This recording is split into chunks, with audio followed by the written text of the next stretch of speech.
दोस्तों नमस्कार। और आप लोग के बीच में हम लोग दीपावली के ऊपर बहुत धुआंधार आप लोग के बीच में कॉमेडी लाने वाले हैं, जो बहुत बढ़िया से शूटिंग हो रही है।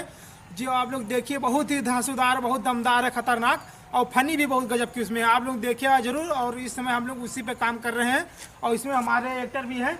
ये हमारे रामू उर्फ रामकिशोर उर्फ रामू भैया हमारे यादव जी हैं, ये भी बहुत बढ़िया एक्टर में है। ये हमारे भोलू भैया हैं उर्फ सलाहुद्दीन खान।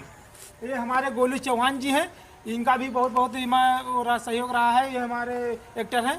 और हम तो ये है आप लोग के बीच में मोहन।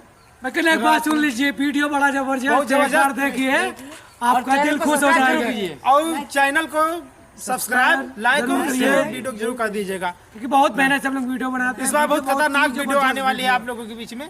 धन्यवाद। नमस्कार।